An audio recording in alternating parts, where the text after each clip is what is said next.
फिर से क्या कुछ कहेंगे इस पर? नहीं, निश्चित तौर पर पूर्व के भी कार्यकाल में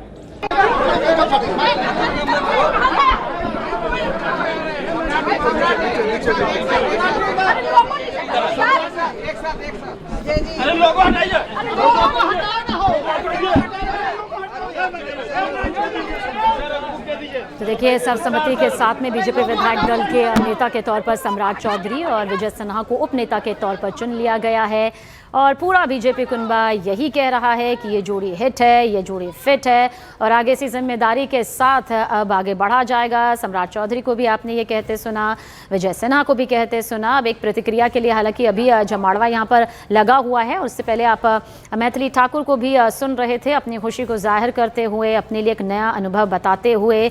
और साथ ही क्योंकि अब कल शपथ ग्रहण है, सीएम के तौर पर नीतीश कुमार यहाँ पर शपथ लेंगे, लेकिन उप मुख्यमंत्री को लेकर जो अंदर खेमे थोड़ा सा सस्पेंस बाकी था वो अब पूरी तरह से हट चुका है। अब कहा जा सकता है, जो हमारे सहयोगी चंद्रमोहन भी यहाँ पर बता रहे थे, क्योंकि एक बार फिर से बिहार के जो मौजूदा उप मुख्यमंत्री हैं सम्राट चौधरी, विजय सिन्हा, जिन्होंने अपने इस कार्यकाल को, इस पदभार को बखूबी यहाँ पर निभाया है, जिनका अनुभव, जिनकी रणनीति, जिनकी दिशा निर्देश ने बिहार की जनता के साथ में तालमेल बैठाया है, पार्टी को और आगे मजबूती के साथ बढ़ाया है। नतीजों ने ये बताया भी यहाँ पर है कि बीजेपी की पैठ यहाँ पर मजबूत हुई है, बिहार की जनता का विश्वास बीजेपी पर प्रचंड तौर पर बरकरार भी रहा है, जेडीयू के साथ की ये तालमेल यहाँ पर आगे बढ़ी है। कार्यकाल में श्री सम्राट चौधरी जी और श्री विजय सिन्हा जी उप मुख्यमंत्री के रूप में इन्होंने सरकार को बेहतर ढंग से चलाने का प्रयास किया है और माननीय प्रधानमंत्री जी के विकसित भारत का जो संकल्प है, उस संकल्प को भी निश्चित तौर पर इस सरकार में वो पूरा करेंगे और सर्वसम्मति से सभी माननीय विधायकों ने आपको क्या जिम्मेवारी सौंपी गई है? क्या अरे देखिए, हम तो अभी विधायक के रूप में फिर 5वीं बार चुनकर आए हैं, फिर पार्टी तय करेगी कि हम दलीय एवं अन्य जो दायित्व है उसमें हमारी क्या भूमिका हो। कल जो है 10वीं बार सीएम शपथ लेंगे गांधी मैदान में, ऐतिहासिक होने जा रहा है, इसमें सब क्या? अरे स्वाभाविक है कि माननीय मुख्यमंत्री जी के नेतृत्व में बिहार में एक बड़ा बदलाव आया है और यह तय है कि जिस प्रकार का बदलाव नीतीश कुमार जी ने एक ईमानदार नेतृत्व ने किया है, तो प्रधानमंत्री जी के विकसित भारत के संकल्प को भी बिहार को एक विकसित बिहार बनाकर पूरा करेंगे। ठीक है सर, बुलाओ या पहले वाला लगाओ। तो देखिए, बीजेपी की तरफ से साफ यही कहा जा रहा है कि किस तरह से अब सम्राट चौधरी और विजय सिन्हा कदम ताल करते हुए बतौर उप मुख्यमंत्री जो है उन्होंने अब तक अपने इस कार्यकाल को यहाँ पर बखूबी निभाया है और एक बार फिर से वो आगे बढ़ रहे हैं। सम्राट चौधरी, जिन्हें विधायक दल का नेता और उपनेता के तौर पर विजय सिन्हा को चुना गया है, एक अलग सियासी मुस्कान यहाँ पर नजर आ रही है जो बताती है कि अब आगे वाली जो राह है दोबारा से उप मुख्यमंत्री की यहाँ पर दिखाई देती है। फिलहाल इस जोड़ी को कहा जा रहा है कि ये जोड़ी हिट भी है, ये जोड़ी फिट भी है, जेडीयू के साथ हो, बिहार की जनता के साथ हो, अपने कार्यकाल को पूरा करते हुए, कदम ताल करते हुए विजय सिन्हा, सम्राट चौधरी आगे बढ़ते रहे हैं। अनुभव यहाँ पर अच्छा खासा रहा है, समर्थकों की लंबी फहरिस्त हमेशा से साथ रही है, बीजेपी के वरिष्ठों के साथ में एक बेहतरीन तालमेल हमेशा से यहाँ पर रहा है, पाक साफ हमेशा से आपकी राजनीतिक छवि यहाँ पर रही है।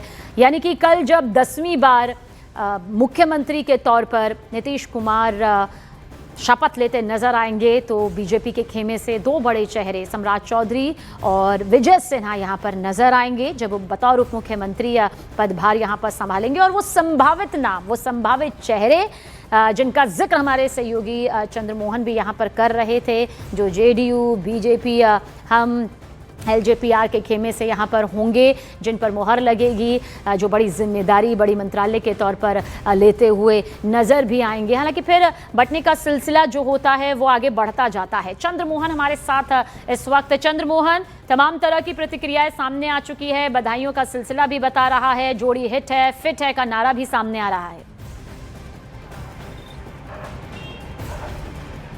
बिल्कुल, और इस बैठक में भी ये तय हो गया कि कौन सी जोड़ी हिट है और कौन सी जोड़ी फिट है, और इसी को लेकर इन दोनों जो पूर्व में उप मुख्यमंत्री हुआ करते थे, इन्हीं को नेता और उपनेता चुना गया है।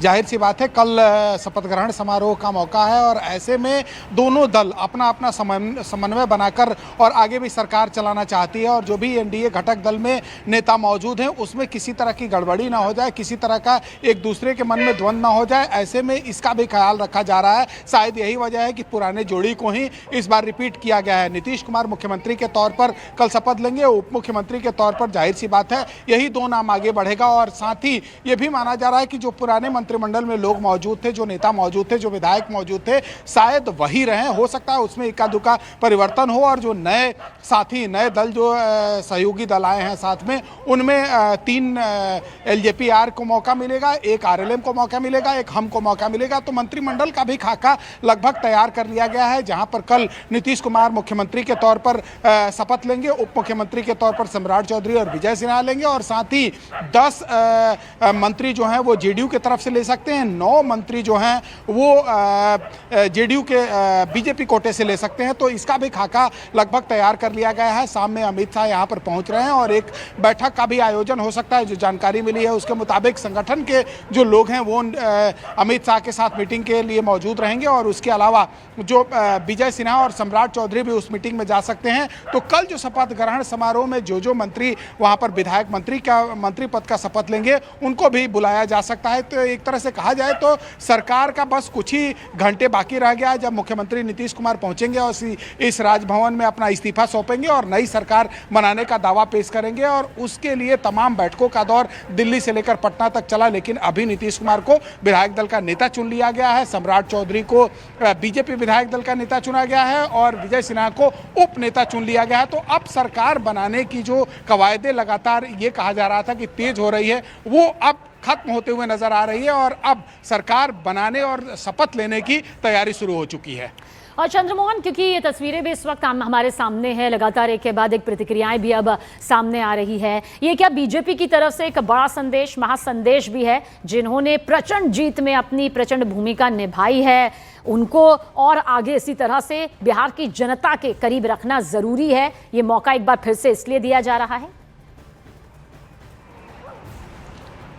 देखिए, बिहार में एनडीए को प्रचंड जीत मिली है, और जिस तरह से प्रचंड जीत के साथ सरकार में एनडीए सरकार अभी बनाने की तैयारी चल रही है, जाहिर सी बात है इसका सेलिब्रेशन ऐतिहासिक बनाने की तैयारी है। और यही वजह है कि पटना के गांधी मैदान में पिछले 2 दिनों से तैयारियां चल रही है। प्रधानमंत्री नरेंद्र मोदी इस शपथ ग्रहण समारोह में आ रहे हैं, और जो बीजेपी शासित राज्यों के मुख्यमंत्री हैं वो पहुंचेंगे, उप मुख्यमंत्री पहुंचेंगे, एनडीए शासित राज्यों के मुख्यमंत्री और उप मुख्यमंत्री पहुंचेंगे, और साथ ही गृह मंत्री आज शाम ही पहुंच जाएंगे। इसके अलावा जेपी नड्डा, रक्षा मंत्री राजनाथ सिंह पहुंचेंगे। तो जाहिर सी बात है इस मंच से एक बड़ा संदेश भी देने की तैयारी है, क्योंकि अगली बार आपने देखा होगा बस कुछ ही महीने बाद बंगाल में भी चुनाव है। तो जाहिर सी बात है इस दमखम को बरकरार रखना चाहती है, और ऐतिहासिक बनाने के साथ साथ दूसरे राज्यों में एनडीए संदेश भी देना चाहता है कि अपने सहयोगी के साथ मिलकर चलने में एनडीए किस तरह से मजबूती के साथ खड़ा रहती है। मुख्यमंत्री नीतीश कुमार का नाम शुरू से आया था, आज भी नीतीश कुमार है और कल भी नीतीश कुमार रहेंगे। तो जो सहयोगी एनडीए के साथ मौजूद रहते हैं उनका ख्याल भी रखा जाता है, और इस शपथ ग्रहण समारोह को ऐतिहासिक बनाने की तैयारी है। ऐसे में गांधी मैदान में पिछले 2 दिनों से तैयारियां भी लगातार चल रही है। नीतीश कुमार खुद कल वहां पर पहुंचे थे। इसका जीतने में अपार समर्थन और आशीर्वाद मिला है नरेंद्र मोदी जी और नीतीश कुमार के नेतृत्व को। कांग्रेस पार्टी आज ऐसे श्रिंक कर गई है कि जितना बिहार में बीजेपी को मिला है पिछले 6 चुनाव में, उतने विधायक कांग्रेस के 6 राज्यों के 6 चुनाव में। फिर भी कांग्रेस की हैकड़ी नहीं जा रही है, अकरन नहीं जा रही है, जमीन पर नहीं उतर रहे हैं, देश को गाली देना बंद नहीं किए हैं। लालू जी की प्राइवेट लिमिटेड कंपनी एनपीए हो गया, लोगों ने नकार दी जात पात को। लोगों ने नए बिहार के लिए नीतीश कुमार, नरेंद्र मोदी के नेतृत्व को तो केंद्रीय मंत्री गिरिराज सिंह को आप सुन रहे थे। इसके अलावा तमाम बीजेपी के कुनबे की तरफ से बधाइयों का दौर यहां पर सामने आ चुका है।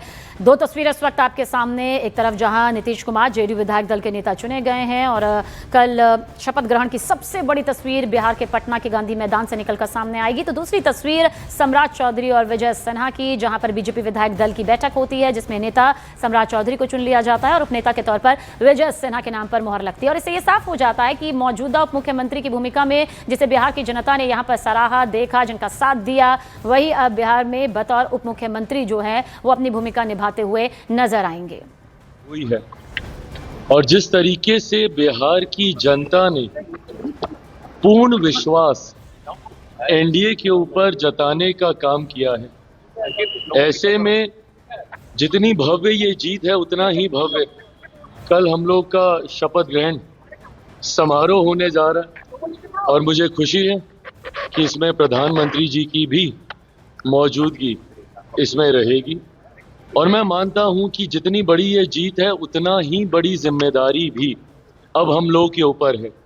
जो बातें हम लोगों ने चुनाव प्रचार के दौरान कही थी, जो संकल्प पत्र में जो वादे हम लोगों ने किए थे, कल से उन वादों को भी पूरा करने की शुरुआत होने जा रही है। सर, वोट चोरी का आरोप लगातार लगा रहे हैं महागठबंधन के लोग। ये बात कर करके इन्होंने बिहार में अपने आप को खत्म कर दिया। अब बंगाल में भी खत्म करेंगे, असम में भी अपने आप को खत्म। तो चिराग पासवान को आप यहां पर सुन रहे थे। सीधे तौर पर बिहार की जनता ने जो प्रचंड जीत यहां पर एनडीए को दी है उसका जिक्र यहां पर करते हुए, और कल का जो शपथ ग्रहण समारोह है, फिर से कहा भव्य समारोह यहां पर होने वाला है। और देखिए, यहीं से एनडीए की एकजुटता जो है वो सिर्फ बिहार की सियासत तक सीमित नहीं रहेगी, पूरे देश पर इसका असर होगा। चंद्रमोहन हमारे साथ। चंद्रमोहन, कल का जो शपथ ग्रहण है वो भव्य तो होगा ही होगा, यकीनन होगा, क्योंकि प्रचंड जीत यहां पर हासिल की है। लेकिन आपको यह लगता है जिन संभावित मंत्रियों का चेहरा हम दिखा रहे हैं उसमें जेडीयू और बीजेपी के कोटे से कौन कौन हो सकता है?